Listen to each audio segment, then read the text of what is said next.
Hey all my physicists, welcome back to my channel. This is Anand and you're watching Physics Craze. Don't forget to subscribe the channel because I always upload new videos for you and regularly update the lecture sessions, live lecture sessions for your preparation of entrance exam. So in this video also we're gonna talk about a very important topic that you must have read in the thumbnail. So without wasting too much time, let's get started.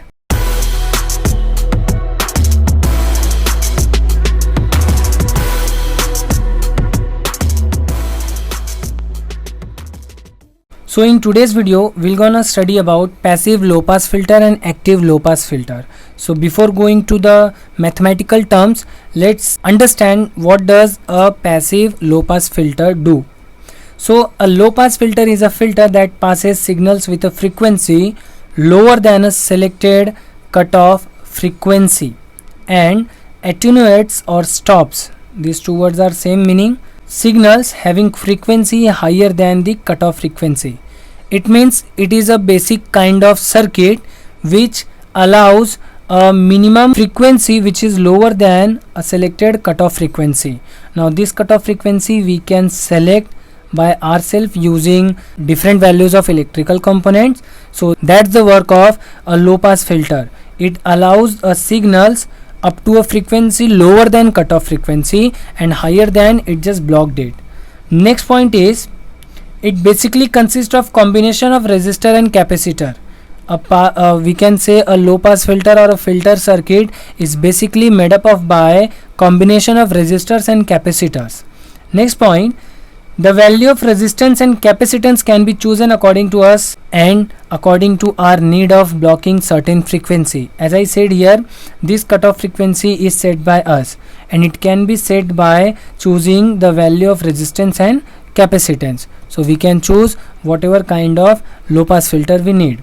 Next point is, this is the basic circuit diagram of low pass circuit. This is the basic circuit diagram. Here what we have an input where this is the positive terminal connected to upward and negative terminal connected to downward of the circuit. Here we have one resistance and one capacitor having capacitance C. This is the basic circuit of low pass filter. Now what we're gonna do, we're gonna find output here. Across the capacitance we're gonna find the output. Now let's see how you're gonna do that. So here in this diagram you can see this was the exact copy of the basic circuit of low pass filter. Now here what we have to do, we have to calculate output across this capacitor. Now here what we're gonna do, we're gonna use the Laplace transform, where we know that instead of C what we can write 1 over Cs and we can just assume the capacitor as a resistance having resistance 1 over Cs, where S is what? S is iota omega. S is what? Iota omega, and we know that iota is what? It is the complex number. We use it is in complex number and it is given by root of -1, and omega is the angular frequency of input voltage.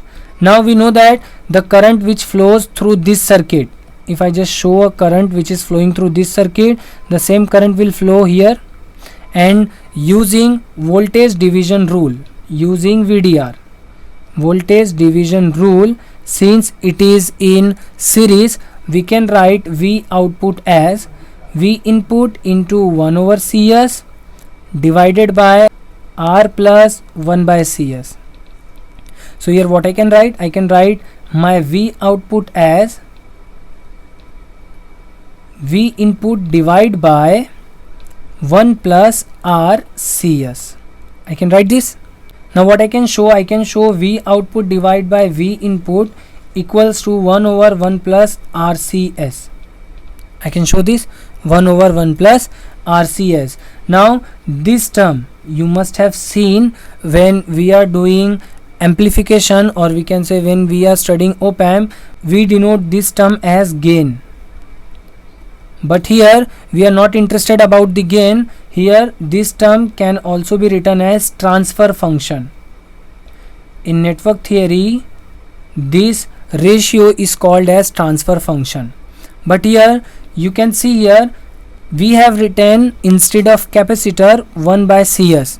It means we have converted time domain into frequency domain. I have already discussed all of this topic. I will give the link of that video in the I button or in the description also.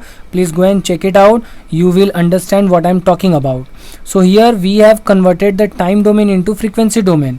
So this transfer function, I can show this transfer function as t. If I show this transfer function as t, and this will be in frequency domain, it can be written as what we had 1 over 1 plus RCS. I'm gonna put the value of s, and we know that what is the value of s. I can write the transfer function in the frequency domain, and what is the value of s? It is 1 plus, we can write it as 1 plus RC iota omega, or more simply we can write it as 1 plus iota omega RC. So here you can see in the denominator we have a complex number, and in the numerator also we can write it as 0 iota or iota 0. We can write our numerator in the complex form like this. Now what I am interested to find the magnitude of it, because this magnitude is very important, and we know that the magnitude will become this magnitude, the numerator's magnitude will be 1, and the denominator's magnitude will become 1 plus omega RC whole square. So this is the magnitude of transfer function that we have for low pass filter. So the main question is how we can define it will only pass lower frequencies and blocks higher frequencies. So for that we need to understand the graph. And which graph we will need to understand? We have to understand graph of magnitude of transfer function and frequency. Now let us see in case 1, if we have frequency equals to 0, we know that it is a angular frequency omega, but we know that omega is given by what? Omega is 2 pi f. So if I am taking f0, so omega will ultimately be 0. So if omega is 0, so we can say the magnitude of transfer function will be 1. It means the ratio of output divided by input will be 1. And if I just take omega equals to 1 by RC, if I just take this, so my magnitude of transfer function would be how much? It will be 1 over root 2. Next thing, if I just take my next condition, what I am taking, that my omega is infinite, means it is very high. So what I can say, my transfer function would be what? My transfer function would be tends to 0. So you can see for 0 frequency we have, here I have written wrong, the ratio of output to input, means the transfer function has the maximum value which is 1, and it is decreasing ultimately. And here on the right hand side if you will see, we have a equation which is in square form, okay, square root form. So we know that any square or square root form equation will decrease like this. Now here what is to be understand, as in this graph we can say for infinite or for very high frequency, the output we can say, or the transfer function is tending to 0. That's why I have shown like this. We cannot touch this line to the x-axis because it is tending to 0. It is not 0 here. And one point is very important here, that at omega equals to RC, so here I can say this is my omega equals to, which is 1 over RC, my transfer function is becomes 1 by root 2 of its maximum value. Here what we had my transfer function as 1 by root 2. So this is the value which we call cutoff frequency. Okay, this is the point, means a point where we have our output, or we can say our transfer function as 1 over root 2 of the highest value, maximum value. That point it's called as cutoff frequency. So this is what the basic representation, graphical representation of low pass filter. And here we'll have different region. This region up to which the frequencies are allowed, it is called pass band. It is called what? Pass band. And this is which is not allowed, and or we can say the transfer function is becoming 0. For those frequencies, this region is called stop band. This region is called stop band. So for in practical case, our transfer function will be like this. a transfer function graph will be like this. But in ideal cases, the low pass filter will behave like this. This is our what ideal low pass filter, and here we have the graph of ideal low pass filter. Here we have the magnitude of transfer function, and here we have frequency. So you can see we have a sharp drop at the cutoff frequency. This is the point where we show cutoff frequency. So in ideal case, we have a sharp drop of a frequency. After this frequency, nothing is allowed in the circuit, and before this every frequency is allowed, and we'll get maximum amplitude for that. So this is what we call pass band, and this is what we call stop band. It is very important in network theory to calculate transfer function of the circuit. Now the next term is what is cutoff frequency. So cutoff frequency is what we have already discussed, the frequency at which magnitude of transfer function reduced by 1 over root 2. Sorry guys, I didn't have the sign of root, that's why I have to write here. So the frequency at which magnitude of transfer function becomes 1 over root times of maximum value, that frequency is called cutoff frequency. Okay, and this definition will be same for all types of filter. This definition will remain the same, or it is also called 3 dB or 3 decibel frequency. The other name of cutoff frequency is 3 decibel frequency. And in the graph, if we show here what we had our graph, the transfer function versus frequency, we had this kind of graph.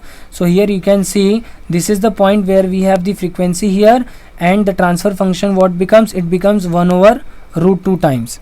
It is decreasing here, that's why it is written here minus 3 dB, but don't worry, it is 3 dB, we can say 3 decibel frequency or cutoff frequency, this frequency where the magnitude becomes 1 over root 2 times. Okay, so this is it what we have in passive low pass filter. Now we are interested to find what is meant by active low pass filter and what is the difference between them.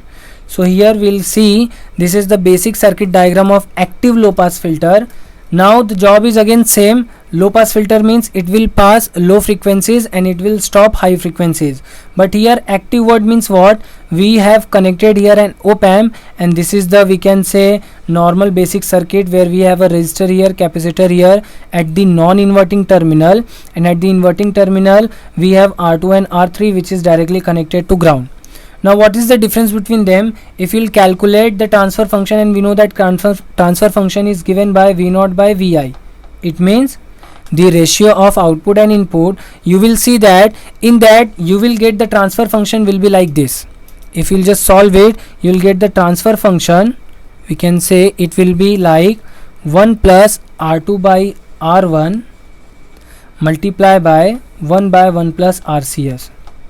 So here we can see this term is same for both of the cases, for passive and active cases, but what we have different here, we just have an extra additional gain. So this is the extra gain, we can say, which will get multiplied in the magnitude of transfer function. So our graph will be, for passive low pass filter we had this kind of graph where the magnitude was 1, but for active low pass filter the graph will have some higher value. Okay, it will have some higher value because we are getting some extra value here, and this value will get multiplied to the magnitude of transfer function. So this much is the only difference between active low pass filter and passive low pass filter, and you must know how to represent the basic circuit diagram of active low pass filter. You can see here, you can take a screenshot and you can just find out the transfer function. This is homework for you. You can just solve it and send it into the group, and please join the Telegram group. The link is in the description below. Please go and join it, and please share your reviews how you have calculated this much. An extra additional thing that I'll share in the group only. So if you haven't joined the group, please go and join it, and don't forget to share this video and give a thumbs up if you like the content. So we'll meet in the next one guys. Till then, best of luck and take care.